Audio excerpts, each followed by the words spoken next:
Hello, bonjour, bienvenue sur Vous êtes la première merveille du monde. Je suis Sandrine. J'aide les gens qui ont vécu des événements pas très sympas à retrouver leur élan vital, leur passion et leur joie, et qu'elles apprennent à se voir comme la première merveille du monde et à se traiter comme un VIP pour le reste de leur vie. Je suis basée à Paris et je reçois dans mon cabinet ou sur Skype ou par téléphone. Et vous pouvez me retrouver sur les réseaux sociaux, entre autres sur Facebook et sur Instagram, à Sandrine GDSTC, tout attaché, Sandrine GDSTC pour Sandrine Galtier de Saint-Christophe. Bonjour, aujourd'hui je voudrais vous parler d'un homme que j'ai découvert à la télévision, à l'émission de Michel Drucker. J'étais chez une amie en week-end et on a regardé Michel Drucker, je crois que c'était samedi soir, ou dimanche, je ne sais plus. J'ai découvert ce magicien humoriste ou humor-illusionniste qui s'appelle Éric Antoine. Vous le connaissez peut-être, vous l'avez peut-être déjà vu. Quoi qu'il en soit, ce monsieur m'a beaucoup touchée. Je suis donc allée voir son spectacle la semaine dernière. Et après ça, j'ai même un peu creusé parce que je me suis dit, mais qui est ce monsieur génial? Eh bien, figurez-vous qu'il est devenu magicien ou humour-illusionniste parce que, il y a eu des traumas familiaux, il y a eu un trauma de croissance, donc le trauma, ça aide en passant, et il a dû rester alité à un moment donné, et à partir de ce moment-là, il s'est passionné pour la magie. Ensuite, il a étudié la médecine et la psychologie. Ça n'a pas dû le botter tant que ça, puisqu'il a ensuite appris les métiers de la scène. Et donc, il est sur scène. Si vous ne l'avez jamais vu, si vous avez l'occasion de le voir, allez, c'est drôle, c'est fun, c'est sympa.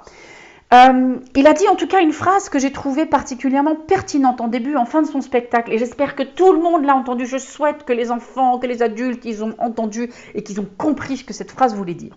Il a dit quelque chose comme « La magie n'est pas dans la réalité ». Donc c'est pas dans le palpable si vous voulez, la magie est dans l'imaginaire. Il avait pointé vers le cerveau.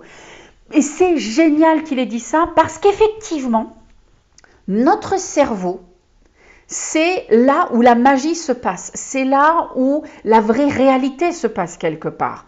Parce que tout d'abord, il faut savoir une chose, notre cerveau ne sait absolument pas faire la différence entre le réel et l'imaginaire, c'est-à-dire la réalité matérielle et la réalité virtuelle. Il ne sait pas faire, il ne voit pas la différence. Pour lui, c'est kiff, c'est la même chose. Et vous vous dites là, mais non, mais c'est pas vrai, Sandrine. Hein, si ça se saurait sinon. Eh bien, je vous ferai un gros clin d'œil.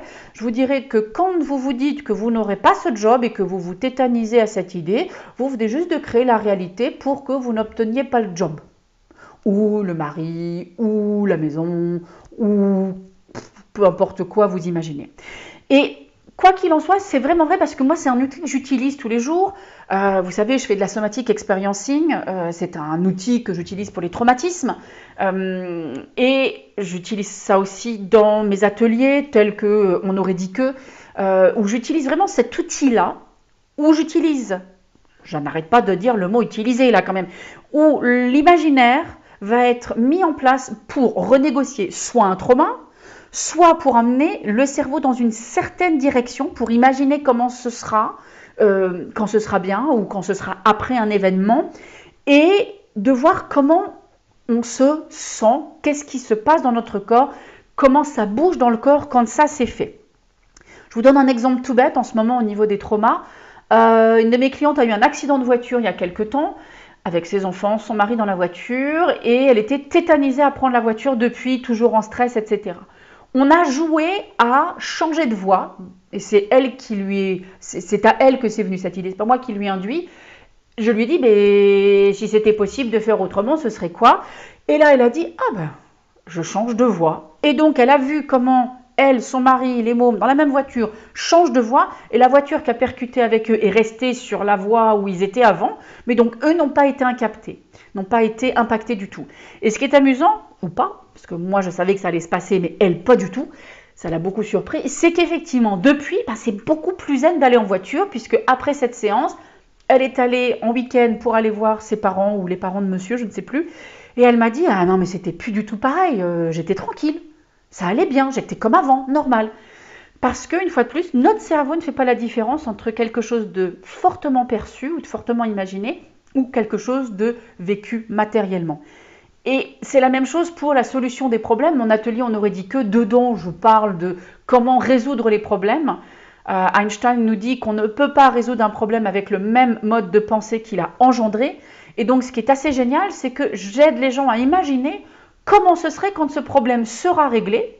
On ne cherche pas comment on va le régler, on imagine comment ce sera quand il sera réglé. Ce sera déjà fait.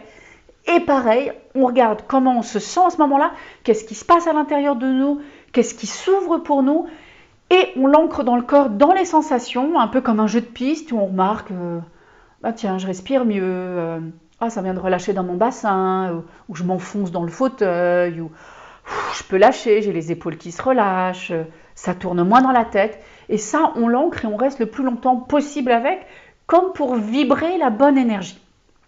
Donc, l'invitation que j'ai pour vous, avant les fêtes de fin d'année, avant 2019, c'est d'utiliser cet outil que la magie n'est pas dans la réalité mais qu'elle est dans l'imaginaire, et de voir comment vous allez mettre en place pour vous dans les prochains jours, même là aujourd'hui, prenez un morceau de papier, imaginez-le 30 secondes, de voir, ah oui tiens, ce serait comment si j'imaginais que les fêtes de fin d'année se passent bien ?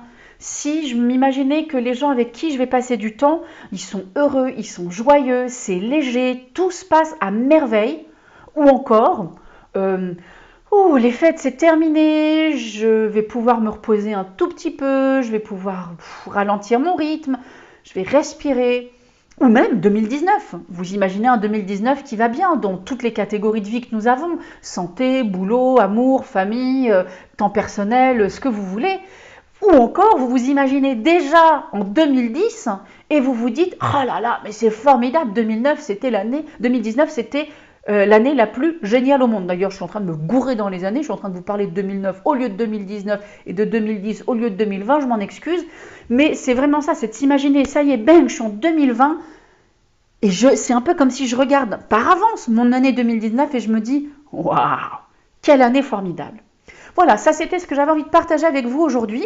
Je vous souhaite de bien vous amuser avec cet outil parce qu'il est vraiment génial, ça va vous faire une différence dans la vie. Si jamais vous sentez que vous n'arrivez pas à faire, que l'imagination c'est pas votre truc, ça coince, contactez-moi, je suis sur les réseaux sociaux Sandrine Galtier de Saint-Christophe, Sandrine GDSTC, je suis sur Instagram, je suis sur Facebook, il y a mon site internet sandrinechristophe.com. Vous avez mon numéro de téléphone 06 31 07 89 78. Contactez-moi pour qu'on le fasse ensemble. Sincèrement, ça allège la vie et vous allez voir que la magie est vraiment réelle pour vous aussi. Je vous souhaite une très bonne journée, une très bonne fin d'année. Je pense que mon prochain podcast ce sera l'année prochaine et je vous dis à très bientôt. Ciao.